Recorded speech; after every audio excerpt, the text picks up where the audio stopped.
Assalamualaikum warahmatullahi wabarakatuh. Bismillahirrahmanirrahim. Alhamdulillahi rabbil alamin. Wassalatu wassalamu ala asyrafil anbiya wal mursalin sayyidina wa maulana Muhammadin wa ala alihi wa sahbihi ajma'in, amma ba'du. Fa ya ayyuhal hadirun wa hadirat, usikum wa nafsi bittaqwallahi faqad fazal muttaqun. Bismillahirrahmanirrahim.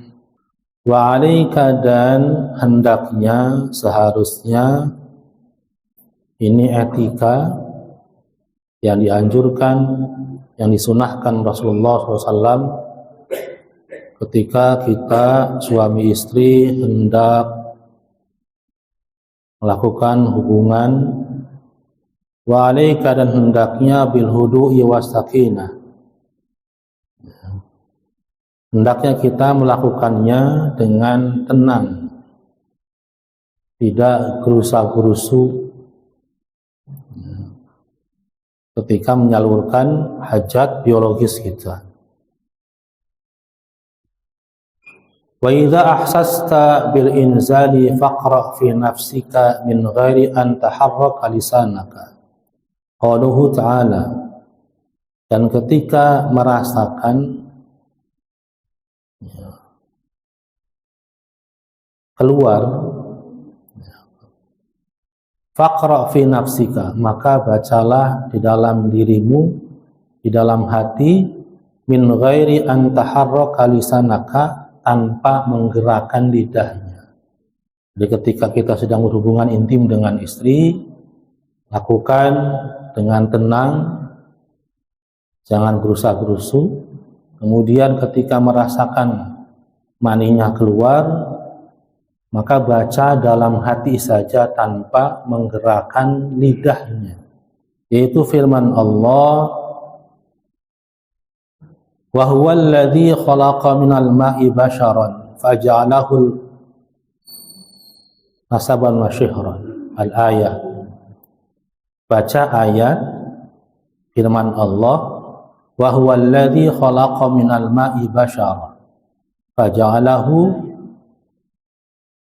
nasaban wa syihra, dan dialah Allah yang menjadikan, yang menciptakan dari air basyara, seorang makhluk manusia, faja'alahu nasaban wa syihra, kemudian menjadikannya keturunan-keturunan. Al-ayat.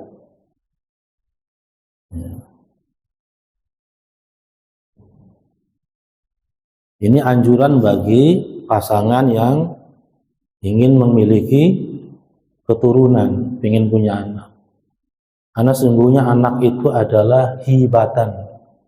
Hibah itu adalah pemberian, bukan hadiah. Kalau hibah itu apa namanya? Terserah Allah mau ngasih apa enggak. Tujuan orang berkeluarga, berumah tangga, di antara salah satunya adalah ingin memiliki keturunan, ingin punya anak.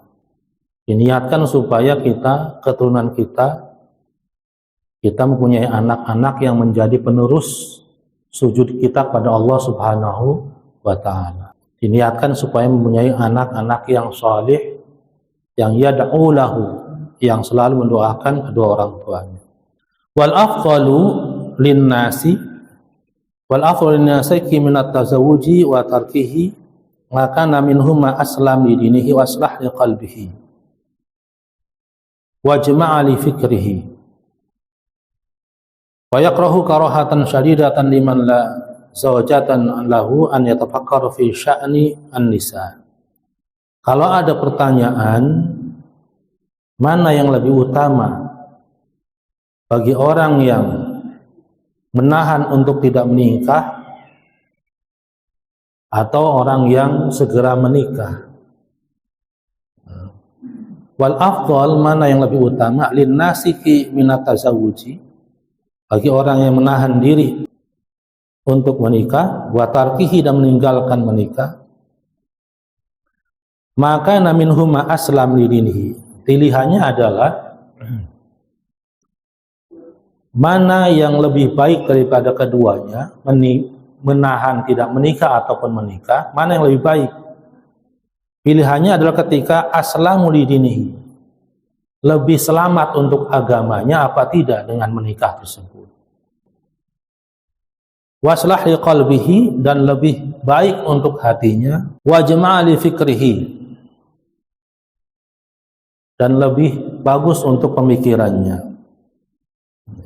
Jadi kalau ada orang, jangan sampai menjudge dulu gitu, menghakimi dulu, ini orang nggak nikah-nikah apa karena nggak laku. Padahal Allah SWT telah berfirman, Allah sudah menjadikan semua itu berpasang-pasangan. Pasti ada jodohnya. Ketemu apa enggak, tergantung ikhtiarnya. Jodoh ada di tangan Allah. Tergantung ikhtiarnya. Ikhtiarnya sampai mana.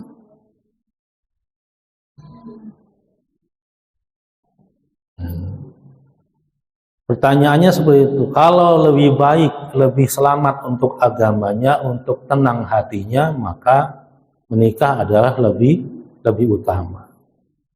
Makanya dalam hadisnya itu, ketika orang mau akad nikah, ada namanya khutbah nikah. Sebelum akad nikah ada khutbah nikah. Khutbah nikah isinya adalah anjuran. Di antara hadisnya an-nikahu sunnati, nikah adalah sunnah saya. Faman raghiba an sunnati falaysa minni. Siapa yang benci terhadap sunnah saya, maka dia bukan termasuk umat saya. Karena menikah itu adalah salamatun, keselamatan.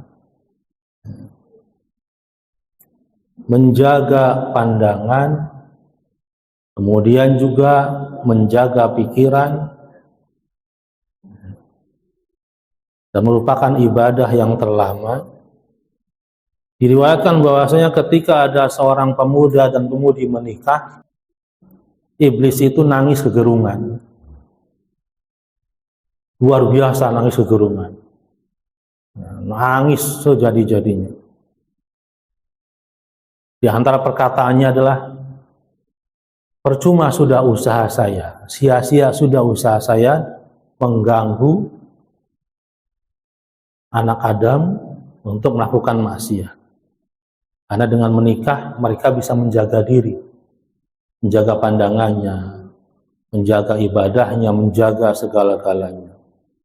Maka dengan itu iblis mengutus lagi pasukannya supaya yang telah menikah itu bisa bercerai. Rumah tangganya nggak tenang.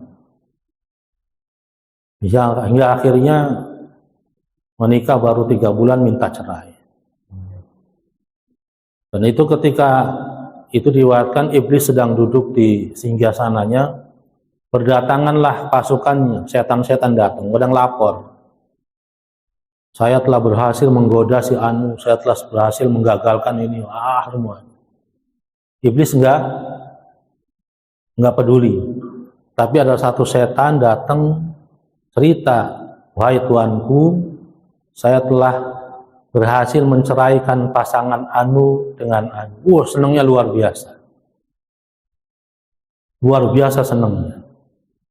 Karena dalam Al-Quran surat Al-Baqarah itu ada Harut wa Marut, diantaranya adalah tugasnya, sihirnya adalah untuk memisahkan suami istri sehingga bercerai.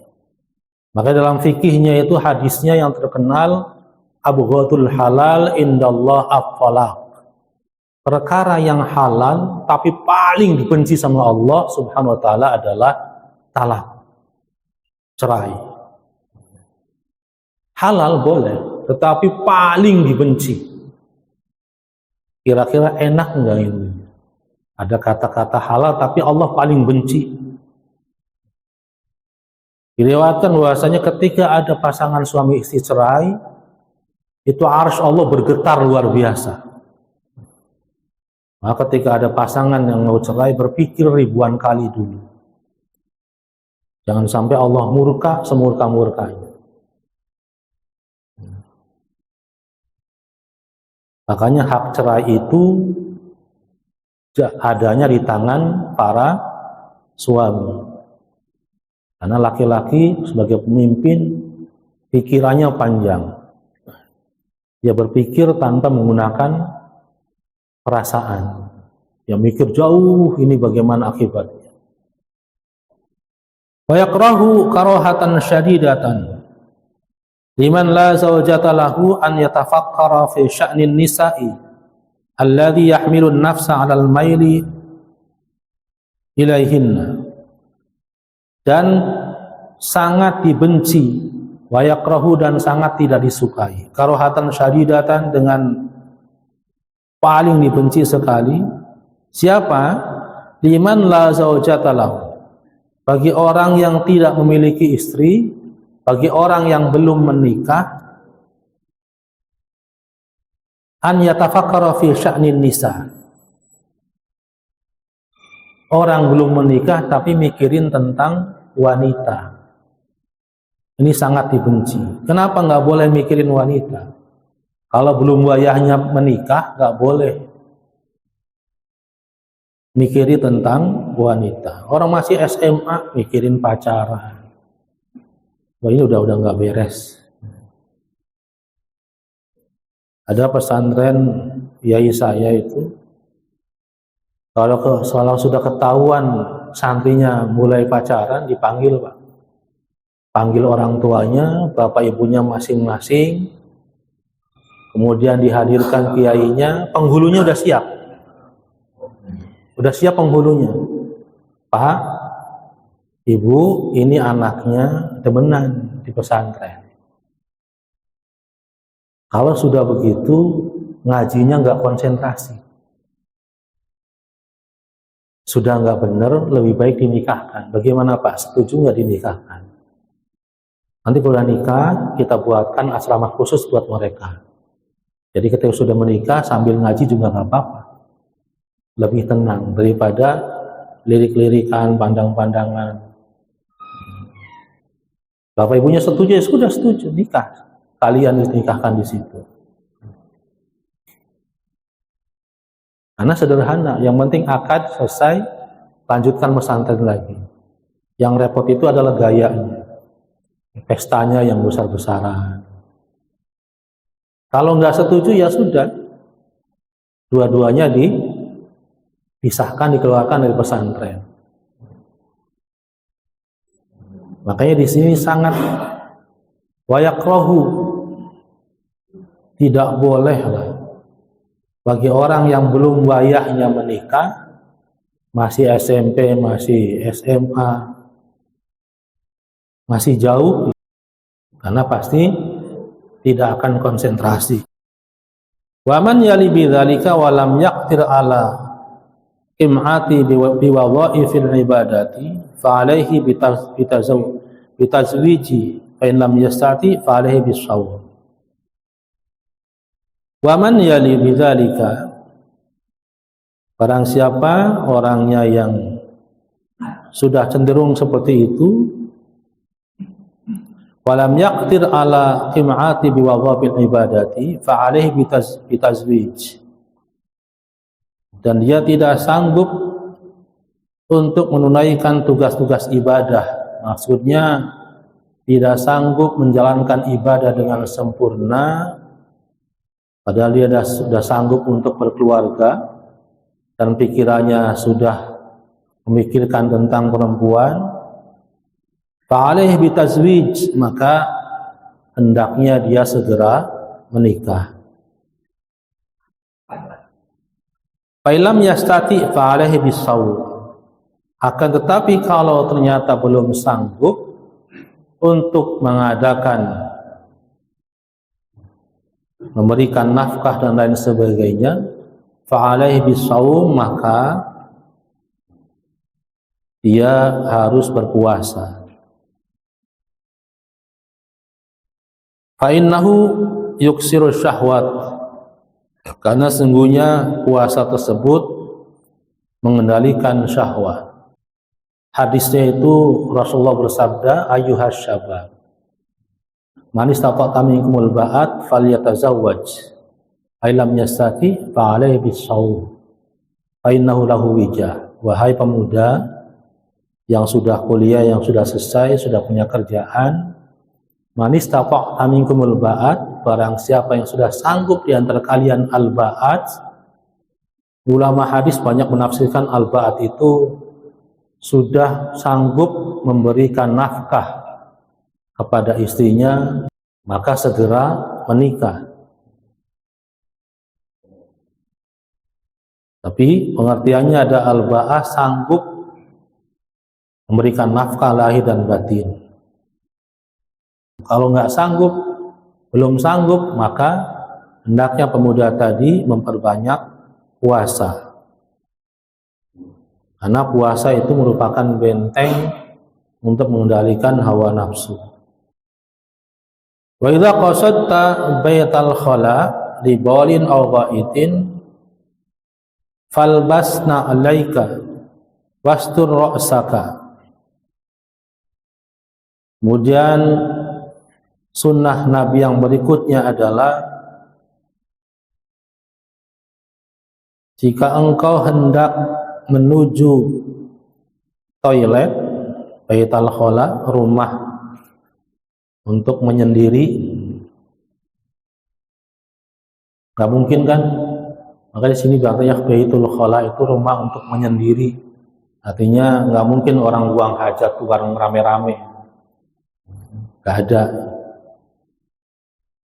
Artinya jika engkau hendak menuju toilet di baulin aw ghaitin, karena untuk buang air kecil ataupun buang air besar, falbasna 'alaika, maka pakailah sendalmu. Di sendal khusus untuk ke toilet. Wastur ra'saka, dan tutup kepalamu. Jadi kalau buang air kecil ataupun air besar, pakai sendal, kemudian pakai apa nih Pak? Pakai kopiah atau pakai topi apa? Pokoknya jangan sampai kepalanya nggak tertutup. Sunnahnya seperti itu. Faqaddama rijlikal yusra fid dukhuli wal yumna fil khuruj. Dan dahulukan kakimu yang kiri ketika masuk kamar mandi. Wal yumna fil khuruj, dan yang kanan ketika keluar dari kamar mandi. Wa qul 'inda iradati dukhul bismillahi Allahumma inni a'udzubika minal khubuthi wal khaba'is. Dan ketika hendak masuk kamar mandi, jangan ketika sudah masuk. Ketika hendak masuk kamar mandi, baca doanya bismillahi Allahumma inni a'udzubika minal khubuthi wal khaba'is. Baru masuk kamar mandi pakai tangan kaki kiri dulu. Dengan menyebut nama Allah, ya Allah, saya berlindung kepada Engkau dari setan laki-laki dan perempuan. Karena kamar mandi, toilet itu adalah tempatnya setan, tempatnya jin. Ya kalau mandi jangan lama-lama Pak Ibu. Sambil nyanyi-nyanyi berarti menghibur mereka itu. Kamu masuk kamar mandinya nggak baca doa lagi. Wa indal khuruji, dan ketika selesai keluar dari kamar mandi, doanya adalah ghufranakal hamdulillahilladzi azhaba 'aniyal adza wa 'afani.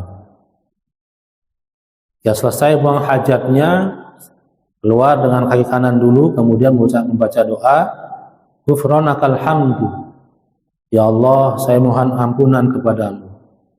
Alhamdulillahilladzi, segala puji bagi Allah, alladzi yang adhaba 'aniyal adza wa 'afani, yang telah membuang dari diri saya kotoran-kotoran penyakit, wa 'afani, dan menyehatkan saya. Kenapa doanya begitu?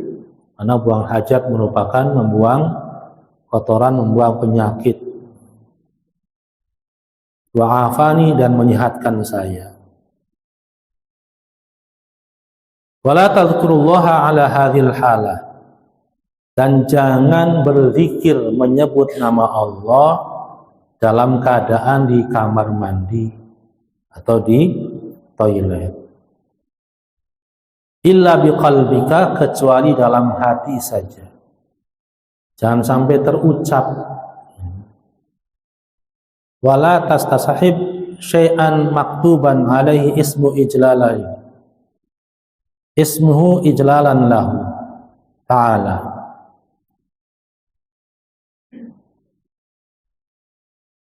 Dan jangan membawa,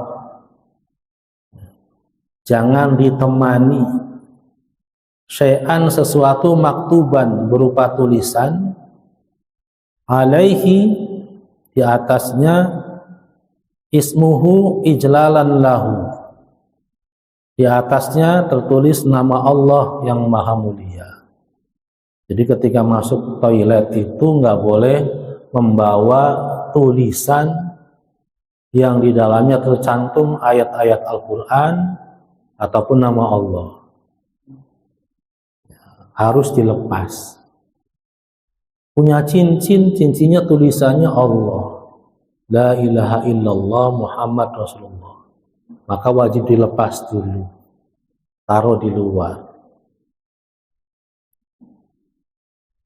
Kemudian HP nada deringnya Bismillahirrahmanirrahim, gak boleh dibawa masuk, walaupun tidak tertulis. Takutnya ketika lagi di kamar mandi ada yang nelpon, nada deringnya Bismillah, bagaimana? Kan jadi dosa. Maka HP,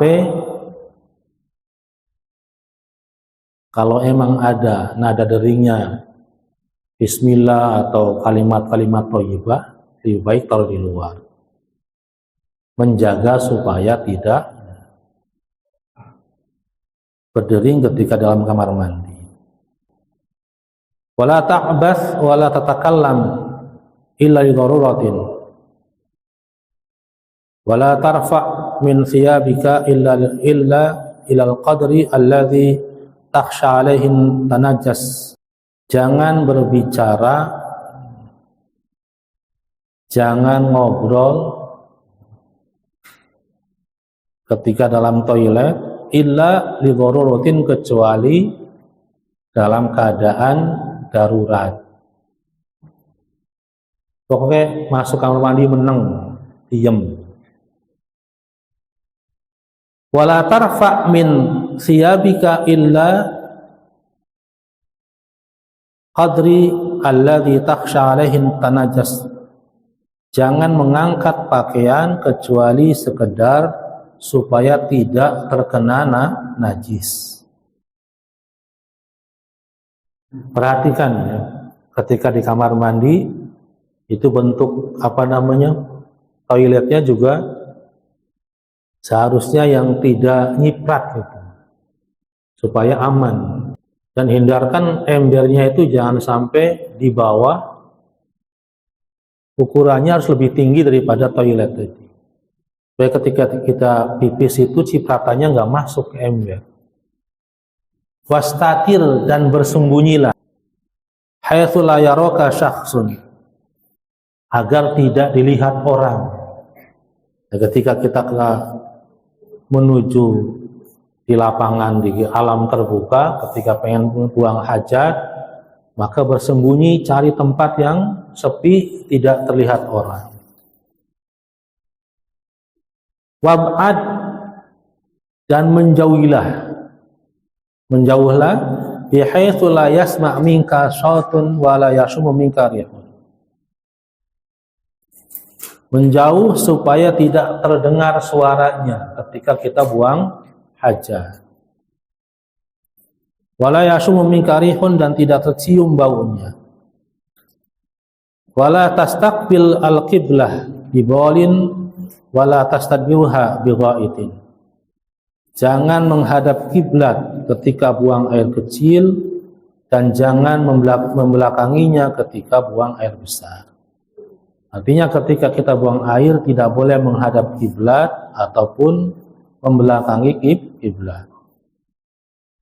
Wa qad yata'adzaru fi'lu dzalika fi ba'dil abniyati fayaghfiru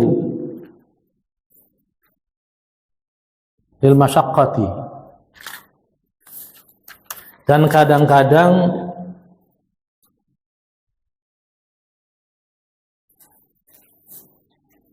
kita menemui kendala ketika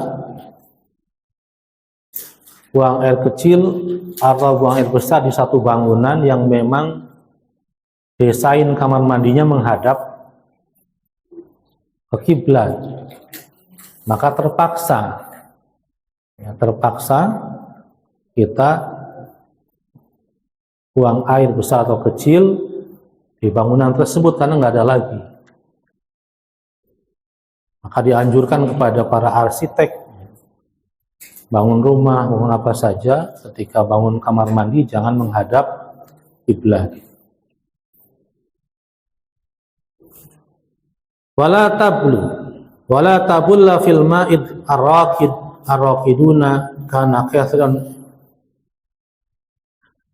ila indal hajati wala al-adil as-salbah. Dan janganlah kalian kencing, buang air kecil filma irraqiduna, di air yang tergenang, karena kathiran, walaupun itu banyak, kayak kolam renang. Kolam renang itu airnya menggenang, tidak mengalir. Itu sunnahnya tidak boleh kencing di kolam renang. Wala alal ardil salbah, dan tidak boleh kencing di atas tanah yang keras. Wala mahabur rih, dan tidak boleh kencing sesuai dengan arah angin berhembus.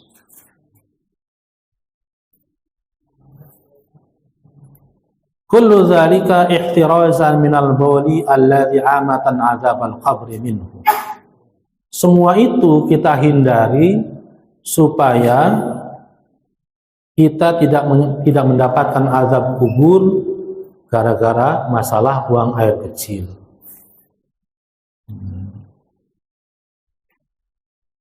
Karena banyak diriwayatkan, ada satu riwayat Rasulullah SAW lewat satu kuburan dan melihat penghuninya sedang disiksa. Dan gara-garanya adalah sebab air kencing. Fa'alaika bil istibra'i minhu juhdaka min ghairi khurujin ila haddil waswasati. Fa'alaika, dan wajib atas kamu al istibra' minhu.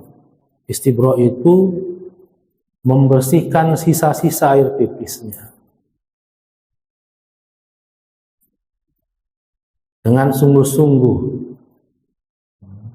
dengan diurut supaya tuntas. Bahkan pipisnya sendiri ulama ada caranya gitu, Pak. Ya.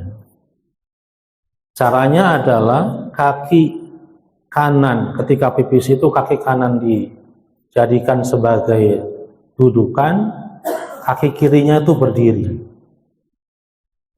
baru pipis. Istibra itu berhasil dengan berdehem dan kemudian mengurut kemaluannya dari pangkalnya sampai ke ujung. Wastanji bil hajari, dan bersuci dengan batu. Summa bil ma'i, kemudian diakhiri dengan air. Fa'in iktasara ta'ala ahadihima falma afdal. Kalau untuk ringkasnya mana yang lebih baik, maka air, bersuci dengan air lebih utama. Wa qadamal qubul fil ma'i wa akhirihi fil hajari. Wa qul ba'dal istinja Allahumma hasin farji anil fawahisha wa tahhir qalbi minan nifaqi. Dan ketika selesai beristinja, Baca doanya, Allahumma hasin farji anil fawahisha afahir qalbi minan nifaq. Ya Allah, jagalah kemaluan saya dari perbuatan-perbuatan yang keji, afahir qalbi minan nifaqi, dan sucikan hati saya daripada sifat-sifat munafik. Wallahu a'lam bishawab. Subhanakallahumma bihamdika asyhadu an la ilaha illa anta astaghfiruka wa atubu ilaik. Wassalamualaikum warahmatullahi wabarakatuh.